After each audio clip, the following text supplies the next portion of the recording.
State Representative Tacky Chan of Quincy is here on a Tacky Talk Wednesday, Tacky. Yeah, middle of the week, Wednesday. We've been really rotating the days around here. We can't seem to find a theme for a day with me. It's okay. We like to keep folks guessing, myself included. I never know what's going on day to day. Well, oddly enough, scheduling is still a little bit tricky in August.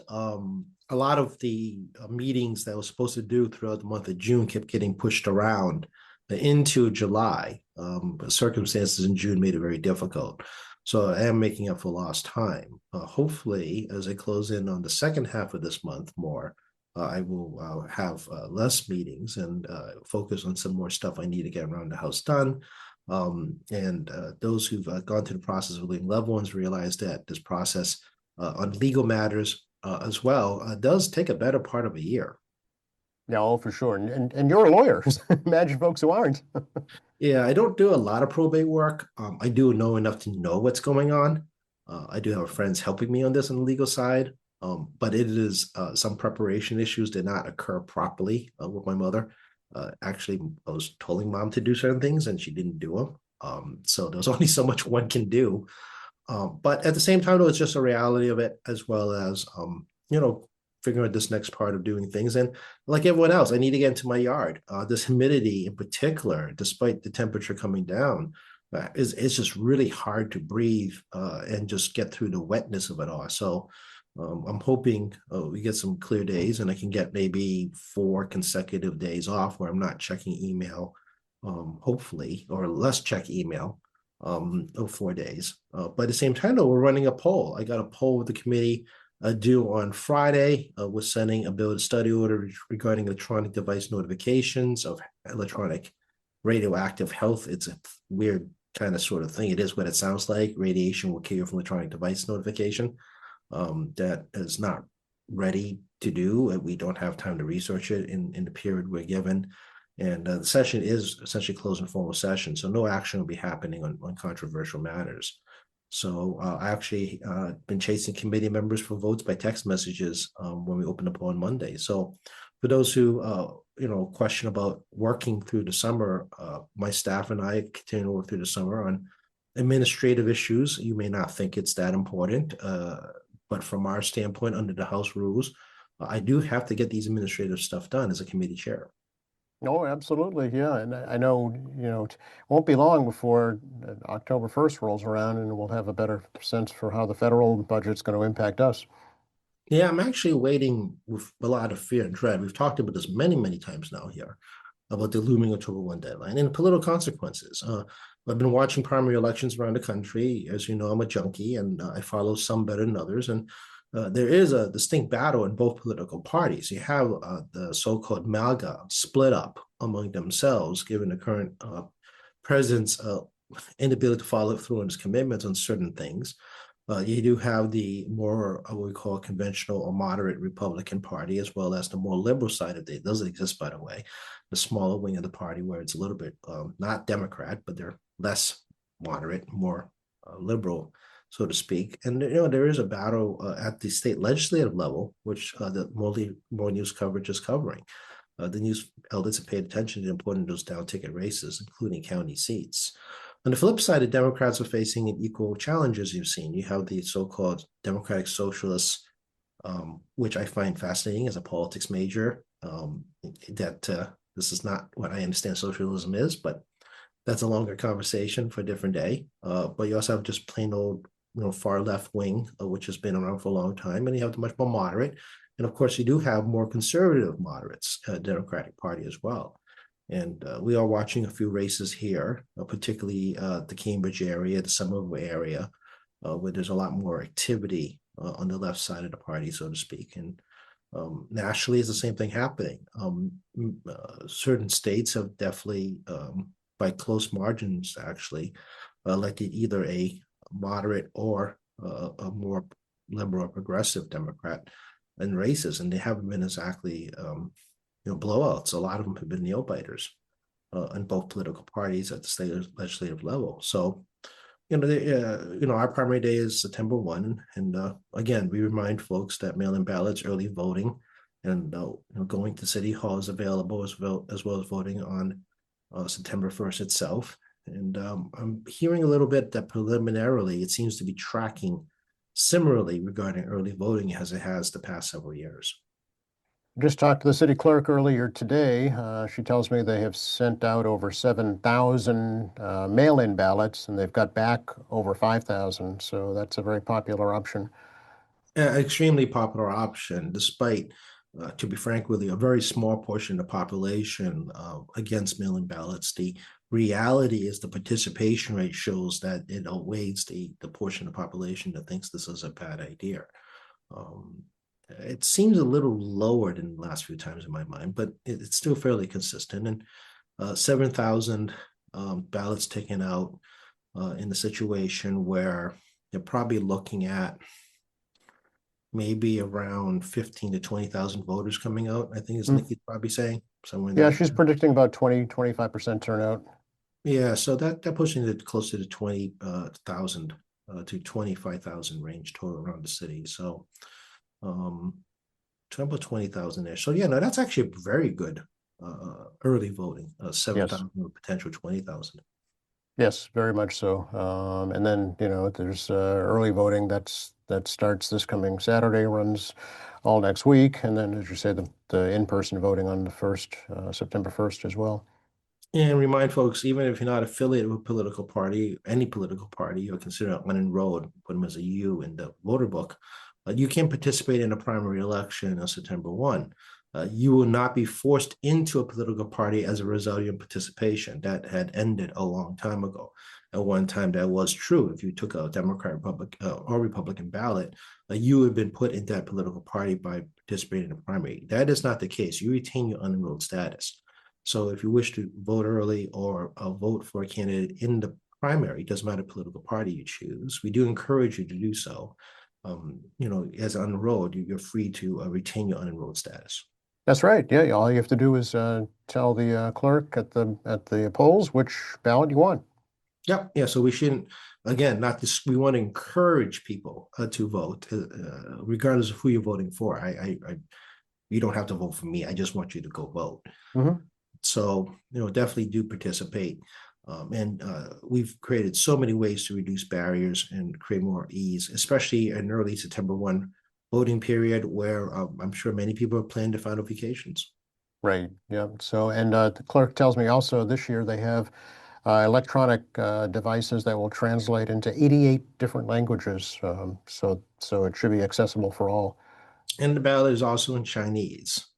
We're one of 3 communities now, Malden, Boston, and Quincy, have it translated in Chinese. So it is the second dominant language here that crossed the 5% barrier.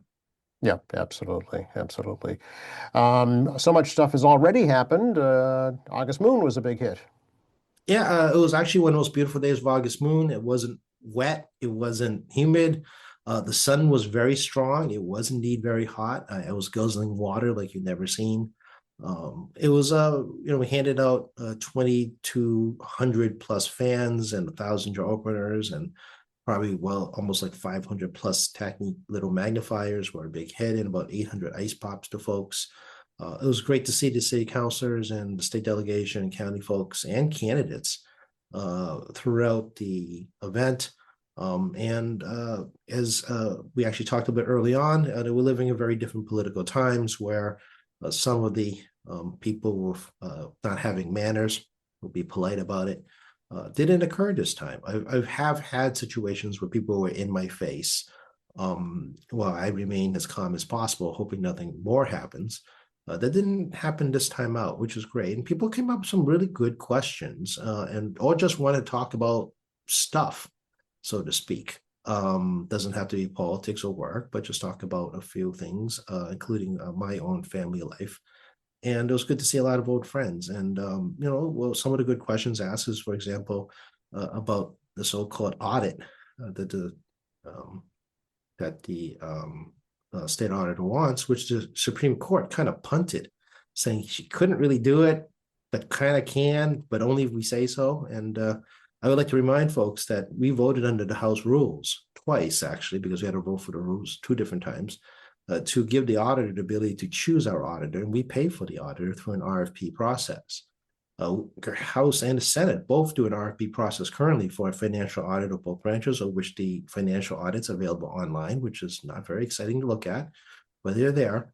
And she has chosen not to participate on doing RFP. And the reason we like to have an RFP independent audit, because that's how the practice is. And you'll follow federal accepted government audit guidelines for government agencies, which is the same standard the auditor is required to use in the state statute.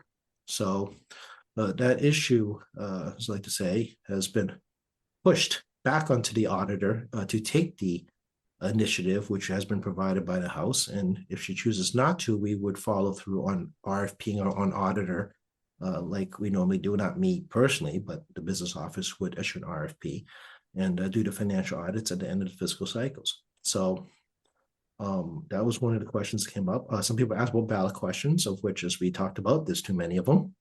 There's 9. Yeah. It was very difficult to have a conversation with ballot questions because there's so many. Yes. And then you had some very generic questions, which I get every so often, of like who you are, where you're from, so-called what you stand for, which I always tell folks, well, what do you care about? Because I like to hear what you got to say more than what I got to say.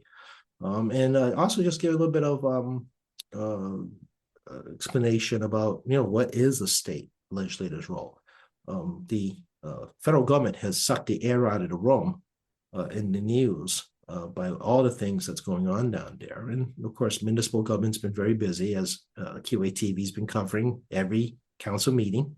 But at our level, well, you do show our sessions and our public hearings, and I'm with you, as well as Senator Keenan and Bruce Ayers at different times at QATV, as well as being in the Quincy Sun, the Ledger, and social media. I continue, every year I find myself helping explain how state government matters in their lives.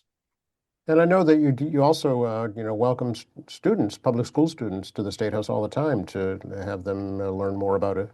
Yeah, we have intern every summer. We generally encourage freshmen and juniors, well, actually college students more than high school seniors, but we've been able to take high school seniors every so often, but generally we encourage college students for the summer intern program. And while I cannot take 10 interns, we've tried it and it's not a smart move, you do have this whole state delegation to choose from to try to get an internship. And if we can't help you, try to help you find somewhere else in the State House if possible.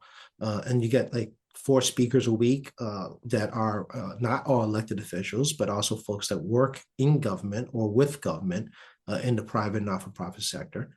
And we very much encourage folks to reach out during the winter period as we do our own interview process, like any other job, to see what interns make sense for our office. And during the school year, we also get folks needing special projects for school. Mm-hmm. So we will sometimes get a research intern during different semesters to complete one of their projects in college. And we sometimes get lawyers too, people in law school, not lawyers, but people in law school that also need to do projects. So there's plenty of educational experience that we try to help with, for people to get their credits. Yeah, speaking of the ballot questions, there was a results of a poll that came out today, actually. UMass Amherst, I think Channel 5 collaborated on this poll. And among the respondents, only 2 of the 9 questions would not pass right now, I guess. The first one would get rid of legal recreational marijuana. And then the second one would not allow collective bargaining among public defenders, which kind of surprised me. Yeah, well, I think the polling's gonna be very challenged depending on how you do it, because you try to poll 9 questions at one time. That's gonna be very difficult for a person answering a poll. I think some of these organizations will not have enough money to poll their specific questions. Mm-hmm. And the questions are very confusing in the sense of a yes vote repeals or a no vote is remain. It's a little peculiar. So we'll go more into this on our show later on as we try to help you guys and help me too, I suspect. And me, yeah. Try to explain what your yes and no vote means, because I think after the primary we'll look at that. Yeah. Yeah, because a yes vote could mean repeal, or a yes vote mean not repeal. That's It right. really is the framing of the question, which is Yeah. very confusing and reinforces my displeasure about ballot questions.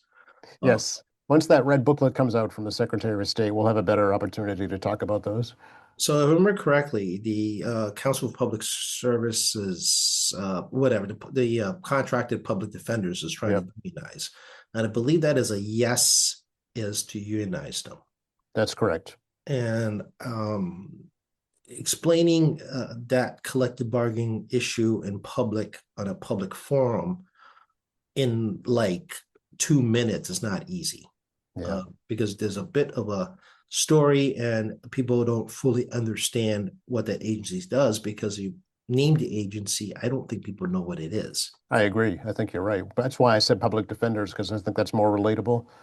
More relatable, although technically public defenders is it's a little bit tricky with the contractors, right? Okay. So I think that's part of the reason why that ballot question right now can be complicated because people need to understand exactly what is seeking unionization. The marijuana issue, as we know, over the course of 18 years, prior to the legalization of medicinal marijuana, which is about 10 years now, actually, That's right. Yeah. since that vote for legalization of recreational marijuana. As I can't speak for the folks, but all three prior questions on decriminalization, medical marijuana, and recreational marijuana won actually pretty overwhelmingly Hmm. in this state, much to my surprise personally. Yeah. And in Quincy as well, it passed. Yeah. Yeah, in this city, it did really well in Yes. legalization. And is a yes vote to repeal. I think that's right. I think that's the question is, do you want to repeal the law that legalized recreational marijuana? Yes or no? Yeah, and I think it should continue to follow the trend of the previous three votes, even though Right. it's 10 years since the last one. Uh, we've talked multiple times already about my thoughts about the process of regulatory businesses, including marijuana, and we're going to reach a certain critical mass. And how we consume things and the interesting ways we are influenced on what we consume. Um, uh, but I have a hard time seeing voters repealing this. Yeah, I think you're right, just given its support and popularity. Now it's an industry now. Yeah, yeah, that's is curious. Some of the other ones I think are no vote is to keep the current law too. So we got to go through these questions again that that I think are going to be very confusing, and I think polling is going to be very difficult Hmm. if you're trying to poll 9 questions at one time. So Yeah, no, I think you're right. Yeah. Maybe what we could do is do a show on, two questions a piece or something like that. yeah, let's do that. We're going to Yeah. have to do a little homework before they start that show, so we actually know Likewise. Yeah. what the yes and no is talking about. Try to give you a for and against view, at least my understanding of the for and against. Uh, Right. uh, uh, you may be surprised to hear that we are not lobbied on ballot questions once the ballot questions move on to the ballot. No, it doesn't surprise me because you have no say at that point. That's right. So normally we would get multiple fact sheets or briefings from folks on both sides try to Hmm. lobby us to take a position. And I think I've said many times I do not always agree with a position, but I do appreciate people sharing that position, providing me information so I can at least understand the different points of view. The trouble with ballot questions is that now I'm kind of relying on just looking at it myself, like yourself, That's right. and any other, as you've seen, institutional knowledge that I may have regarding a certain policy, and try to integrate that institutional knowledge and trying to help understand what's going on here, but also try to figure out what potentially could happen. Right. Yeah, no, it actually removes it from the legislative process and puts it into the hands of the electorate, after which legislators like you have to implement it somehow. Yeah, and unintended consequences, I won't say always occur, but sometimes do occur. And the legislature is now in charge of taking action on those unintended consequences. Right. Exactly. Yep. Speaking of marijuana, is there a bill pending to legalize cannabis cafes or public consumption? Cannabis Cafe is actually under the category of the Cannabis Commission. Okay. So we last year they had moved forward in regulations setting up a cannabis consumption cafes in public areas, and then we blew up the entire agency That's right. That's right. I And remember now. I remember now. Yes.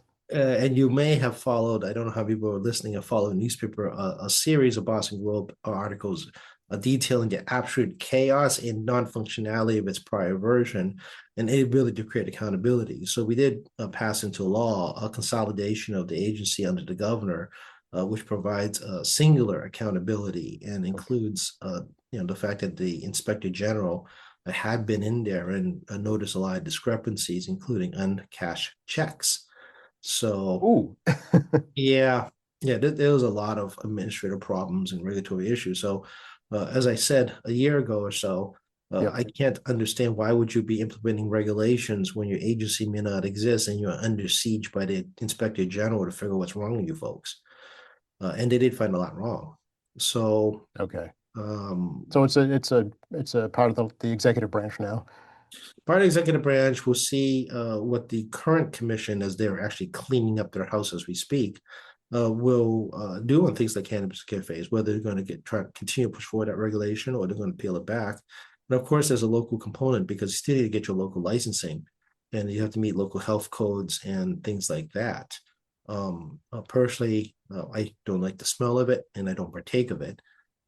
So, people may want to enjoy doing that, but it's not an environment I personally would enjoy being in. Right, right, right, right. Also, talk a little bit about the legislation that deals with ADUs, tacky accessory dwelling units. I know that the governor is touting this as one way to tackle affordable housing issues. There's an odd question number 7 that kind of touches on that a bit. Yeah. It's I got to look at the fact sheet again. Someone sent a friend of mine sent me a fact sheet, so I got to take a look at it again. We had passed into as part of the housing bond bill last legislative cycle to try to accelerate local ADU alternative dwelling units Mm. for property owners, particularly single family property owners. Hmm. And it's faced a lot of local resistance because of the fact you're basically building what we normally call an in-law apartment. That's what most of us will probably understand what they are. And the fear, of course, is short-term rentals, right? The Airbnb problems that you're really building it for Airbnbs. We in the housing bond bill last legislative cycle, we didn't ban them, but we also required a much more streamlined process so Hmm. homeowners get a quicker answer on whether or not to permit to build one or not, and Right. be a lot more to current code. Question number 7, I have to look at a little more because it does affect single family home property rights on certain size lots to be able to do alternative dwelling units on their property. And this has become increasingly popular, particularly the high cost of housing. And perhaps you have parents that are elderly that you don't want to have close by, but they want to have their own independent space from you. Hmm. Or inversely, you may have a adult child that you want to have close by and willing to contribute to the household, but you don't want them in your house because it's not big enough or you downsize. You want to build a smaller single unit room, but it's basically an independent small apartment. So it's been very controversial in very much all communities about building these units. And while the legislature didn't ban them, nor did we encourage it by right, we did Mm. want a better process where property owners could get a faster answer on a yes or a no. Right. That's been one of the obstacles that I've heard is it's very cumbersome to go through the process. Yeah, and it's really terrible because it is a major investment on architect, design, engineering. Oh, You sometimes have to go to conservation commission. yep, yep, You have to check the zoning. You have to check, yep. whether or not you're having enough setbacks. And then you have some plumbing, electricity involved, as well as perhaps internet extension. Hmm. So it is not That's just all before a shovel goes in the ground. this is exactly it. So Yeah. there is already a cost incurred by the property owner who wants to do these type of projects. So the quicker a municipality can get them an answer, the quicker they can save some money on whether they're going to do something or not. The legislature's position is that we don't want to take municipal rights away, but we do think that uh, property owners should know sooner than later they're going to get a yes or a no. Yeah. And I think that that makes sense because of the cost incurred. So while I do Hmm. appreciate people's opposition to projects, be mindful that, the person seeking a project has already made some level of financial investments. And that person that made the financial investments, need to know whether they're going to continue to cut bait, Hmm. in a reasonable amount of time. Right, exactly. Cut their losses or move forward, right? One or the other. Yeah. Exactly. So, question 7 is going to be one of the ones we're going to be looking at a little more, but that is one of the questions that addresses this issue. Yes, yes. I'll be curious to see if we've already started to see, at least here in Quincy, some former commercial property being converted into residential property. I'll be curious to see if that trend continues.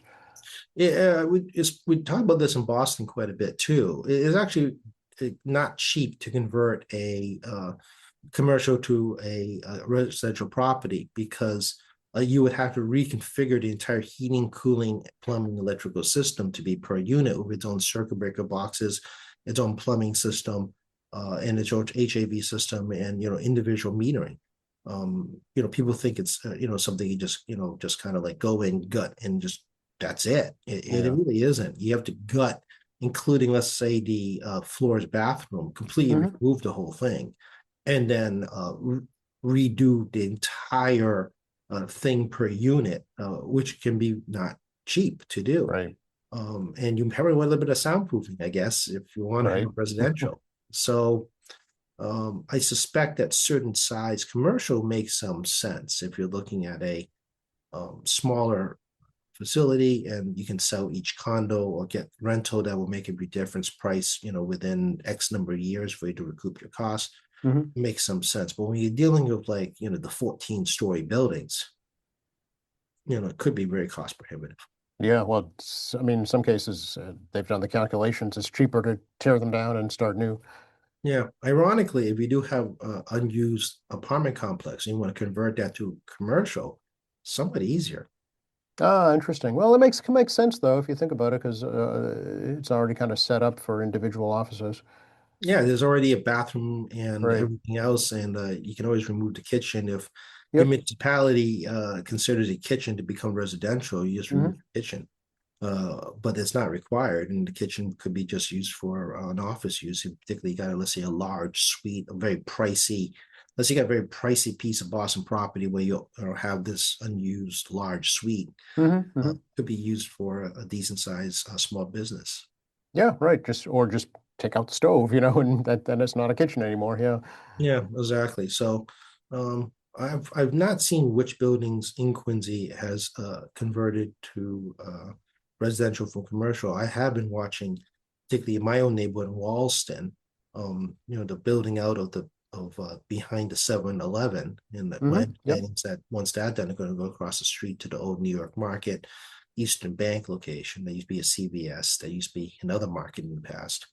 And in Walston, the housing authority is going to be building another building behind the old Friendlies, which I believe Right. is South Shore Bank now, Yes. to continue building affordable housing. And I heard that the potential building next to 91 Clay Street in the old CVS parking lot that's basically a flood every time it rains in that low bowl. They've suspended that project for now as they're trying to figure out how to deal with that water. Ah, okay. I know that they were talking about putting some kind of a pumping station in to deal with that. And probably have to be on pylons. Yeah, okay. So I That'll take a think, little more time and planning, I'm sure. Yeah. yeah, the engineering is much more difficult, I think, than the first. Once they started putting like some borings in and just check the groundwater and how far it is to bedrock, I think they started realizing the engineering challenge here. I'm not saying it won't happen. I'm just Hmm. saying there's some engineering issues. Yeah, well, I mean, we know the old Walston T station flooded all the time, so it's definitely an issue in that area. Absolutely. Yeah. People don't realize that the redesign and reconstruction of the entire Wilson T station includes a small retention area underneath it, as well as dedicated pumps to keep that station dry. And actually, the more it moves water through Walston Hill into the Walston Center area, the harder it pushes, the more it pushes back out the other side, Right. hitting Walston Beach. All those drains go to Walston Beach. So it's all gravity driven. So the more Walls Station can just shove water down, in a steady rate, gravity should just take over from that point and just push water back up on underneath Hancock and just keep on moving. That was the last station to become handicap accessible, Hmm. and the last one to actually have a properly functioning elevator. The constant flooding in that first level made it impossible to have an elevator consistently, and the escalators were a mess. So, it took a long time for that to be done. And I remember the constituents being very unhappy with inaccessibility to the station. But the reality is a complete tear down and rebuild took half the time it would if it kept it open, and it was considerably safer. And the Yankee, I believe it was Yankee Bus Line provided the buses, and they came with Wi-Fi, air conditioning. I was told by some folks they missed the buses. Yes, it was an all-out effort to try and keep riders going. Yeah, they don't miss start and stop on the buses, but they do miss the amenities. Right, yeah. That's if we could incorporate those on the trains, it'd be all set. Well, train ride in the future is actually pretty curious. I don't actually have an answer on something this old on the line.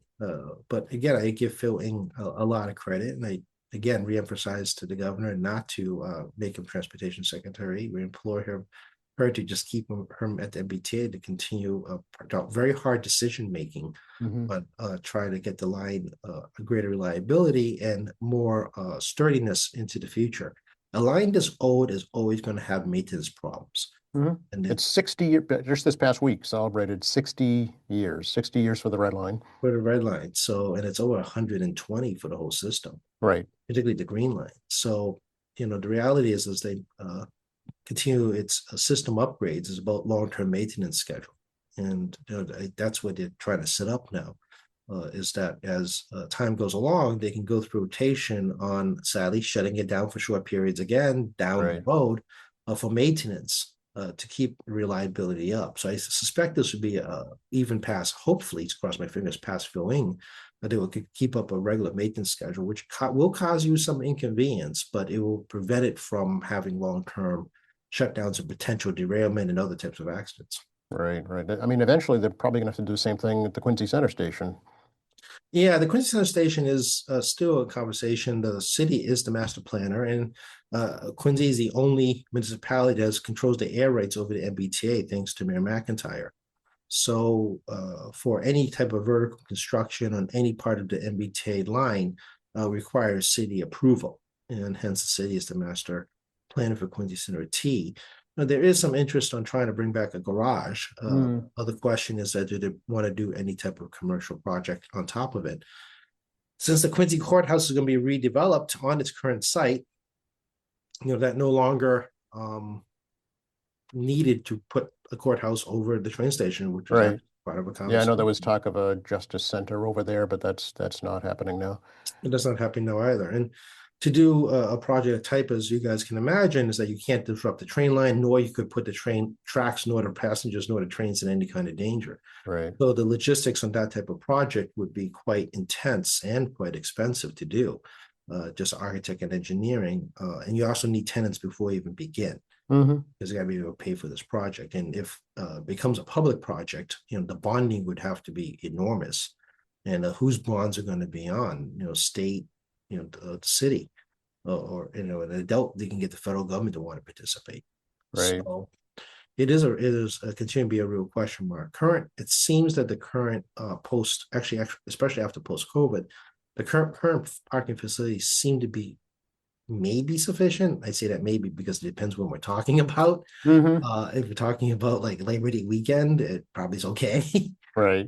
Versus a heavy traffic period during like the springtime when people are trying to get to work. Yeah. It used to be, as remember pre-COVID, didn't matter the time of day, all the parking lots were filled up very quickly before 7 a.m. So Oh, yes. this Yeah. post-COVID, partially remote world really has changed ridership as well as parking lot usage. So it's hard for me to say, oh yeah, be there by 7 a.m. or sooner, otherwise you can't get a space. I can't say that with confidence. Right. Right. Right. Yeah. I think that's why the water transportation is taking more of a key role, at least here in Quincy. Yeah, Senator Keenan and Rep Ayers have been working very hard in the shuttle service, and it's continued to The pilot's actually looking like it's going to be a regular project, and Hmm. the state budget continues to provide some subsidy funding specifically for Squanah Point Park. And obviously the parking is very high over there. There's plenty of spaces, It's and huge. Yeah.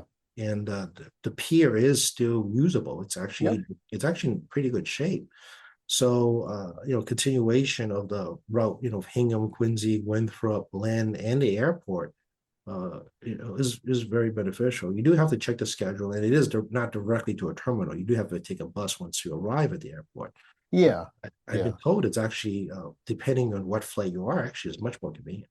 Yeah, absolutely. So, and if they could develop a bus route to Squantum Point Park, that would be helpful also. Yeah, it's really about the size of the ridership. If Hmm. efficient ridership, they, obviously the MBTA will be interested in doing so. The need for MBTA cost efficiency, does result in some bus line reductions or further spacing between pickup and drop off points of passengers in the bus. Mm, This has been going on actually throughout my entire time in the State House, on them constantly reevaluating the ridership, and thanks to electronic tracking and Charlie cards and other technology, including obviously monitoring the buses themselves on right. time it takes to get from point to point B. And the goal is to try and encourage that as much as possible. Yeah. Yeah. When does the legislature go back in formal session, Tacky? Formal session actually starts on swearing in day, which is in January, Oh, which okay. first Wednesday after the first Monday of the new year, Okay. which is going to be very late. Actually, it's going to be one of those later Januaries. So January 1st is actually on a Friday, New Year's Day, Oh, okay. All right. which means that swearing in day will be January 6th, Oh, which is interesting. Okay. which is pretty deep actually when you think about it. Yeah, it's almost a full week into the new year. Okay. Yeah, so we got a pretty long period, and um, I don't lie to folks. August is a very quiet month. You might move a bill here quietly. September, I don't expect to see a lot of action, but once we get after October 1st, going Hmm. into the end of the year, there'll be a greater push, including myself, to try to get some bills done in informal sessions. Sure. Sure. Not just uniquely me. Everybody's going to be pushing. Right. Yep. Yep. I know we normally talk about world politics, economy, but we don't have time today, Jackie. Well, Unfortunately. as I've just said, it's not too busy on state politics. We can always talk about some campaigns going around us. And Oh, we there's can. the U.S. Senate campaign, of course, we haven't touched on. I saw my news feed on my low son saying that UMass poll has Ed Markey up by 30 points right now. 30 points. Wow. Yeah, whether or not that holds, I'm actually very surprised. I don't think 30 points is. I think 30 points is a little aggressive. Seems very high. Yeah, It's okay. very high. That is too high. I'd be Yeah. very surprised. I wouldn't do prediction market on that one. That's right. But it'll actually be interesting. Prediction markets can be very busy right now doing. Oh, you're right. Yes. Yeah, I don't encourage it whatsoever. No. That is part of the reality right now. So yeah, well, we can talk about world events. We talk about some as we close in election day. We could probably do a post-election day show if we have the timing for it, Yeah, for sure. and just to share some what I think is going on. And I did attend actually the Steve Lynch and Patrick Roth debate in Weymouth last week. Oh, right. Yeah, yeah, yeah. Yeah, so I did enjoy that. I had not been in a live debate in a long time, as an observer. And I encourage people if they can do so. It's actually a good experience. Hmm. And kudos to the League of Women Voters who did a very good job with the questions and a very Oh, good good. job on moderating. They did a Good, very good, good good. job. I was very impressed. Yeah, that's coming down to kind of a generational race, if you will. Yeah. In some ways, Yeah. the debate's worth watching because you can see there's very two distinct styles and two different distinct messaging. That's what a debate's for, right? Yeah, good. Yeah, it's very two different approaches to the debate. Yeah. And we could have about debate prep on a different day. But no, again, there's plenty of information on YouTube and obviously the websites. We can't talk about my personal campaign. This is a nonpartisan show, Right. but I mean, obviously, I'm participating a little bit on the sidelines of a few races myself, which we can't discuss here. Right. And we'll see how it plays out. So in the meantime, the office is open. The staff Mhm. had been texting me while on the show. Funny, Um, my staff's been texting me too. I guess we both have to get going. yeah, I got the whole call me before. I need to talk to you Okay. before this or that today. So room 42 at the State House. It is summertime. I do always encourage, particularly now, to visit the State House and take a State House tour. If I'm floating around, I like to do tacky tours too, but it's a lot longer than the State House tour. Warning you now. 617-722-2370, 617-722-2370. Please feel free to call the office with any concerns, especially a constituent concern. I am getting actually quite a bit of constituent mail right now regarding day-to-day issues they're having in their lives. State Representative Taki Chan Facebook. You can see some of me sweating it out at August Moon Festival if you want, as well as the Instagram page that corresponds with it. We have malegislature.gov. Informal sessions are recorded, even if they're very short sessions, they are. So you can still observe us in informal sessions, and we're getting notices now, public hearings going off in September. So there is some activity going in the State House starting next month, which you can watch at malegislature.gov. TakiChan.org is our resource page and a contact page in addition to my email. I do get both of them directly to my State House email, so you can feel reaching me either way. And then what did I miss? I always miss something. Someone's going to tell me I missed something. We did State Bill with Mark Crosby last week. That's on QATV, as well as a number of different other stations. Mark updates us on what communities have downloaded that news feed. And of course, here we are, Joe, every week or 2 weeks, depending on our scheduling. And do email Joe, please, at QATV at QATV.org, QATV at QATV.org.